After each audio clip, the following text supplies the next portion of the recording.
வந்து 20,600 ரூபாய் தான் வந்து ஒரு சவரம் வேணும். நீங்க சவரனுடைய விலை எவ்வளவு தெரியுமா? நீங்க 17,000 ரூபாய் ஒரு கிராம். ஒரு கிராம் 17,000 ரூபாய், சுமார் 1,37,000 ரூபாய். இப்ப சமீபத்தில் ஒரு கட்டுரை ஒண்ணு படிச்சேன். அந்த கட்டுரையில வந்து இந்த நகையை பத்தி ஒரு தங்கை வந்து கட்டுரை எழுதுறாரு.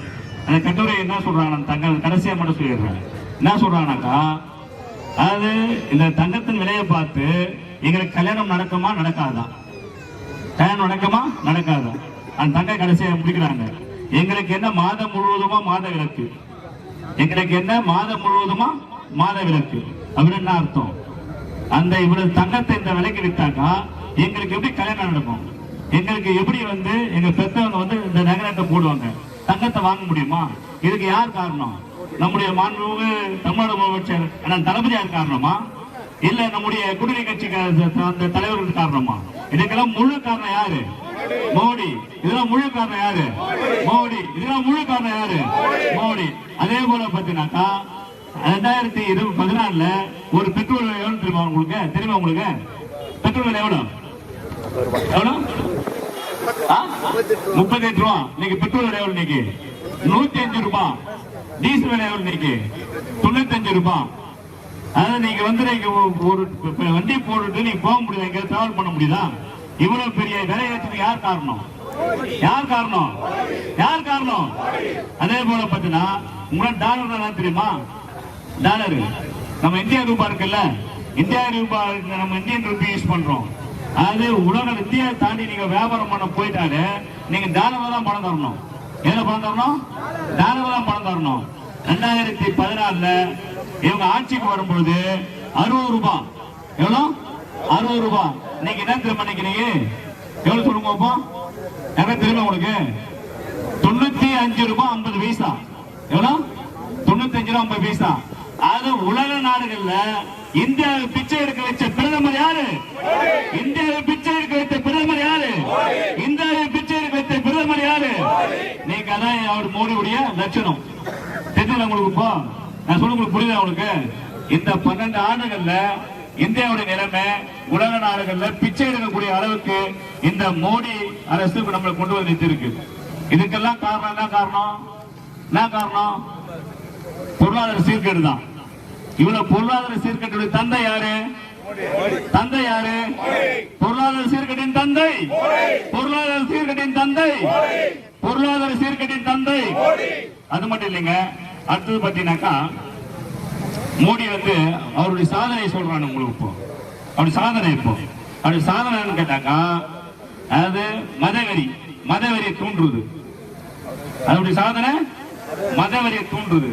மதவெறியை தூண்டி இங்க சிறுபான்மை மக்களுக்கு எதிராக சிறுபான்மை மக்கள் தாக்கணும். அதாவது கோயில வந்து மசூதியில வந்து இடிக்கணும், கிறிஸ்துவ ஆலயங்களை இடிக்கணும். இதுதான் அவங்களுடைய சாதனை. இது இடித்து அவங்க வந்து பெரும்பான்மையான அது வேற வடநாடுகள் என்ன நினைக்கிறாங்க, அவருடைய பெரும்பான்மையை வந்து வாக்குகள் அடையிறது அவங்களுடைய எண்ணம். அதுக்கு என்ன பண்றாங்க? சிறுபான்மையை அடித்தா பெரும்பான்மையை வாக்குகள் சேர நினைக்கிறாங்க. ஆனா தமிழ்நாட்டில் அது ஒருபொழுதும் எடுபடாது. அதே போல பாத்தீங்கன்னாக்கா இந்த நாட்டை வந்து அதானிக்கும் அம்பானிக்கும் கூறு போட்டாரு.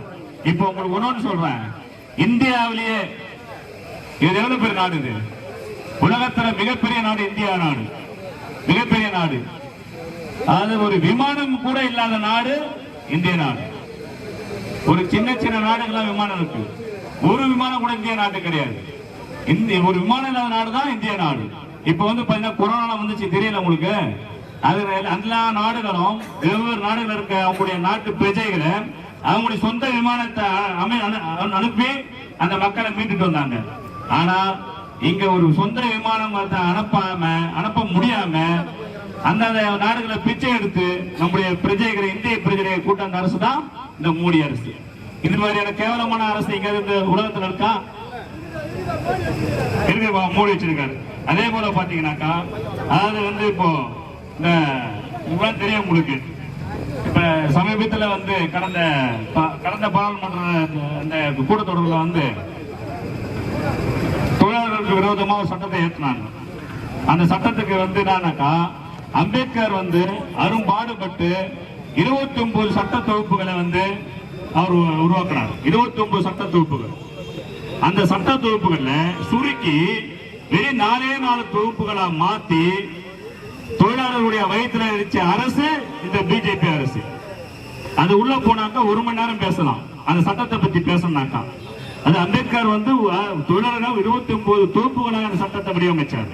அதை மொத்தமாக சுருக்கி 4 சட்டம் தான். அந்த 4 சட்டத்துக்குள்ள பாத்தீங்கன்னாக்கா அது இப்ப நம்ம 8 மணி நேரம் வேலை செய்யறோம். அவன் வந்து பாத்தீங்கன்னாக்கா 14 மணி நேரம் வேலை செய்யலாம். அதே போல பாத்தீங்கன்னாக்கா நீங்க வந்து ஒரு 100 பேர் இருந்தீங்கன்னாக்கா ஒரு தொழிற்சாலையில அவங்களாம் பிஎஃப் பிடிக்கணும். அவங்களாம் தொழிலாளர்களால் வந்து அவங்களுக்கு வந்து பாதுகாப்பு தரணும். 100 பேருக்கெல்லாம் அவருக்கு அந்த தொழில் நிறுவனம் அது தொழில் நிறுவனமே கிடையாது. அது உள்ள போன நிறைய பேசலாம். இது மாதிரி தொழிலாளர்களுக்கு விரோதமான ஒரு அரசு தான் மோடி அரசு. அதே போல பாத்தீங்கன்னாக்கா 2 ஆண்டுகளுக்கு முன்னாடி இப்ப கடந்த 2 ஆண்டுகளுக்கு முன்னாடி சட்டம் கொண்டு வந்தாங்க, விவசாய சட்டத்தை கொண்டு வந்தாங்க.